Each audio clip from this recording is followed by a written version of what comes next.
toutes et à tous, j'espère que vous allez bien.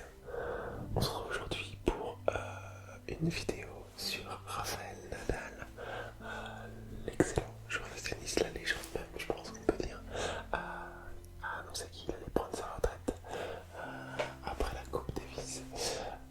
Donc voilà, je me suis dit que c'était cool, ça permettait aussi de revenir sur le format parlant que j'avais pu faire il y a très longtemps sur la chaîne. Donc voilà, si la caméra est différente, c'est parce que voilà, j'essaye de filmer avec un autre téléphone, voir ce que ça donne. Donc je vois là que le rendu sur ma peau est peut-être un peu différent, il y a peut-être moitié un filtre qui se met par défaut, je sais pas.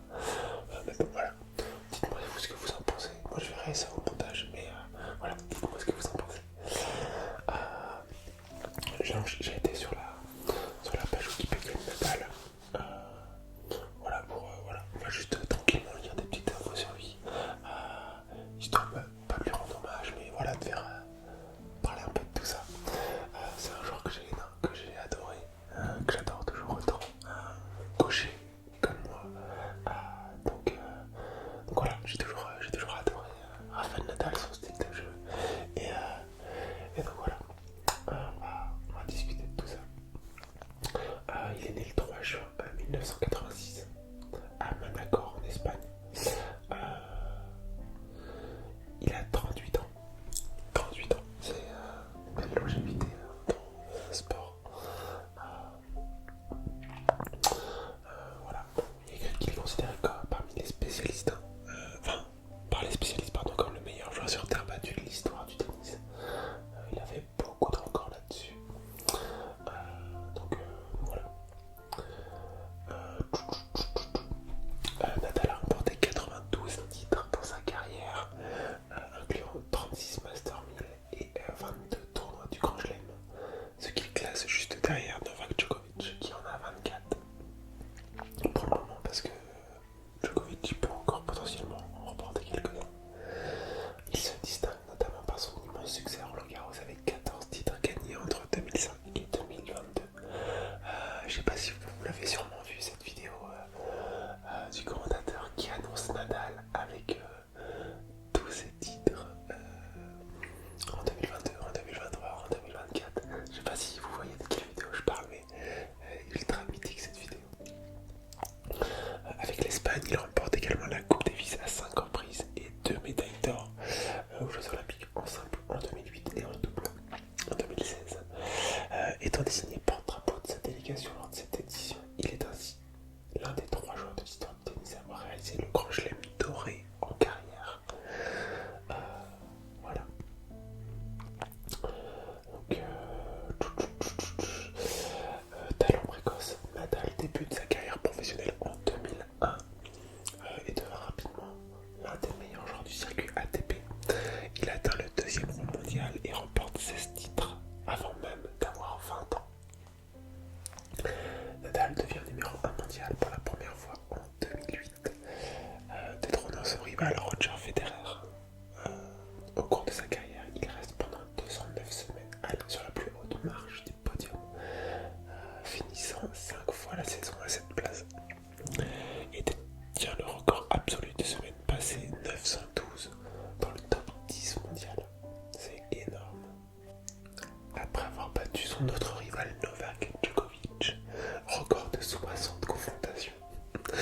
En finale de l'US Open 2010, Nadal, alors âgé de 24 ans, devient le plus jeune joueur de l'ère Open à réaliser le Grand Chelem en carrière et le premier à remporter des tournois majeurs sur 3 surfaces différentes, le dur, le gazon et la terre battue la même année. Joueur gaucher, comme je vous disais, la puissance de son coup droit et son effet lifté le place parmi les joueurs les plus puissants du circuit lorsqu'il est en activité.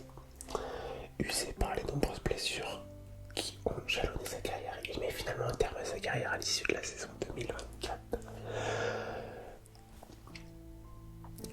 Très populaire, Nadal est l'un des plus grands sportifs de son époque et l'un des plus appréciés sur le circuit.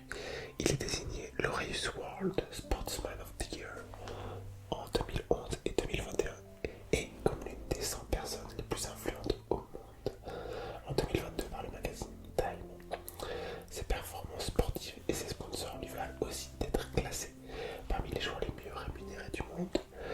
Philanthrope, il possède sa propre fondation et une académie de tennis sur son île natale de Majorque depuis 2016.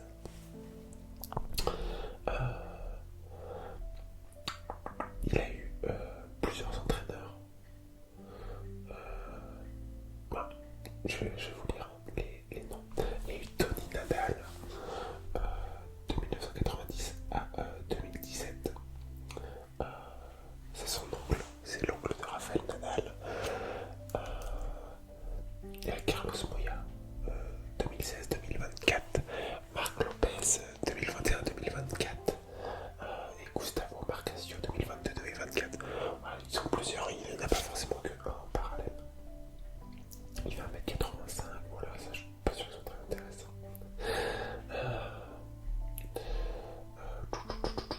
Alors, on va... Bon, je sais pas si on va lire tout ça, je suis pas sûr. En vrai, ce que je voulais lire, c'est tous les différents titres quand je l'aime. Je sais pas si j'ai ça directement ici. Voilà. Du coup, il a gagné son premier Grand Chelem en 2005, donc c'était Roland Garros. L'année suivante, en 2006, il l'a gagné aussi 2007, 2008, il gagne aussi Roland Garros. La même année, donc 2008, il gagne Wimbledon et il fait médaille d'or aux Jeux Olympiques. Ensuite, l'année suivante, en 2009, il gagne l'Open d'Australie. En 2010, il gagne Roland Garros, Wimbledon et l'US Open.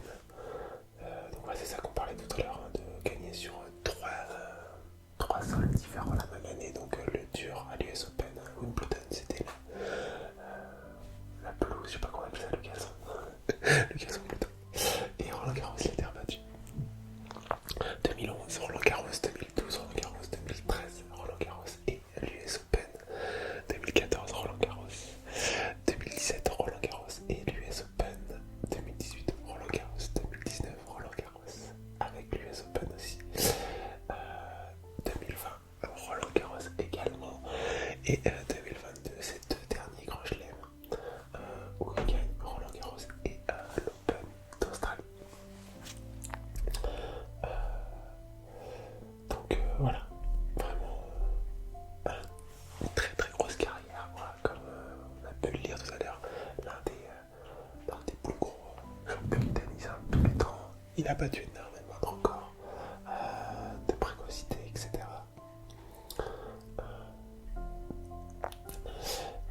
Il a marqué l'histoire du tennis en devenant le plus jeune joueur à avoir remporté les 4 tournois du Grand Chelem à 24 ans, quand il a remporté pour la première fois l'US Open en 2010. Il a aussi été le premier joueur de l'ère Open à inscrire son nom plus de 9 fois au palmarès d'un tournoi du Grand Chelem en simple à Roland Garros en 2014. Avec son 12e succès à Roland Garros en 2019, il devient le premier joueur, homme et femme confondus depuis les débuts du tennis et l'apparition des tournois majeurs à partir de la fin du 19e siècle, à avoir remporté 12 fois un même titre du Grand Chelem.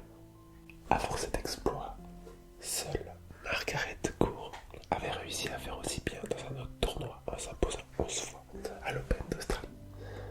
Avec son 13e succès à Roland Garros en 2020, il devient le premier joueur, homme et femme confondus, à remporter 13 fois un même tournoi. Avant lui, seule Martina Navratilova avait gagné 12 fois le tournoi de Chicago. Et avec son 14e succès en 2022 à Roland Garros, il remporte son 22e titre en Grand Chelem et améliore son record de titres. On peut regarder ça. Qui est-ce qu'il a battu en finale à chaque fois ses différents adversaires. Ça, en 2005, à Roland Garros, du coup, ce premier Grand Chelem, il bat Mariano Puerta en 4-7. Pour son deuxième Roland Garros, c'était Federer. En fait, c'était beaucoup Federer au début. Donc en 2006, 2007, 2008, à Roland Garros, c'est Federer. À Wimbledon, pour son premier Wimbledon, c'est Federer aussi.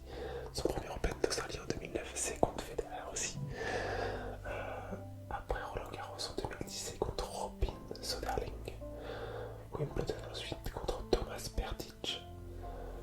Et la première finale qui gagne contre Djokovic, donc c'est en 2010 à l'US Open. 2011 Roland Garros face à Roger Federer, 2012 Roland Garros face à Djokovic, 2013 le Roland Garros face à David Ferrer.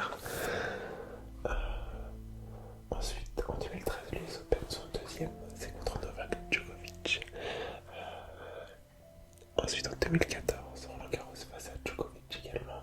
2017 le 10e Roland Garros de Nadal contre Stanislas Wawrinka. En 2017, l'US Open il le gagne face à Kevin Anderson. Puis les deux suivants, les deux Roland Garros suivants, 2018 et 2019, il les gagne face à Dominic Thiem. 2019, l'US Open face à Daniil Medvedev. Le Roland Garros 2020 face à Djokovic. L'Open d'Australie face à Medvedev en 2022. Et le dernier Roland Garros face à Casper Ruud. Voilà, sur le score de 6-3, 6-3, 6-0. Expéditive cette finale. Bon, on va pas parler de tout ça.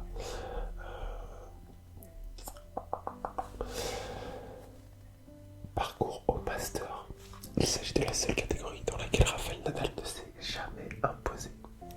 Malgré ses 16 qualifications consécutives depuis 2005, il n'y a participé que 11 fois.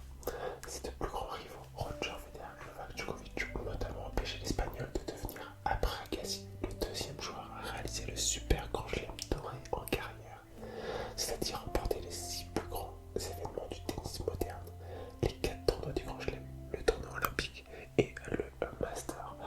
Et du coup, je crois que c'est ce qu'a réussi à faire Djokovic cette année en remportant les Jeux Olympiques. Si je me trompe pas, je crois. Vous pourrez me dire dans les commentaires si jamais, mais je crois que du coup, en gagnant les Jeux Olympiques, je pense que c'est ce qu'il a fait du coup.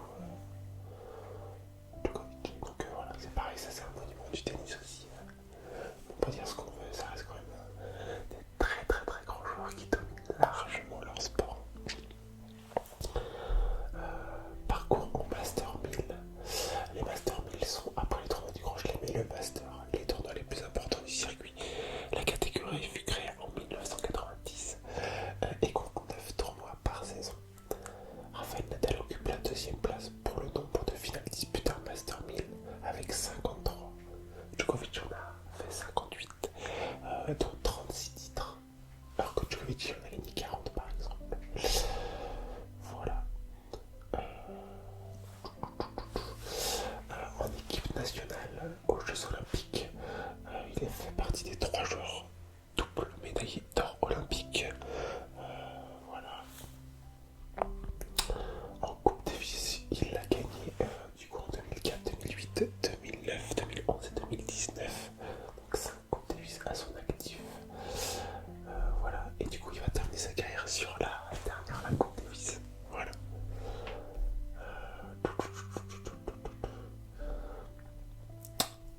On peut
bah, les droitiers n'ont pas forcément l'habitude de jouer face à un gaucher. Et du coup, c'est perturbant, je pense. Parce que du coup, ils ne te renvoient pas les balles de la même façon, en quelque sorte, je pense. Voilà. La troisième caractéristique de son jeu, c'est le service. Il a un très bon service. Donc voilà. Voilà, là, ça détaille tous ses coups. Bon, on va pas en parler comme ça. Ouais, je pense qu'on va s'arrêter là-dessus. Ah, si on peut parler de ça, c'est drôle. Allez, et après on s'arrête. On va parler de ses tics et ses manies. Rafael Nadal est réputé pour avoir une capacité de concentration et un mental hors norme.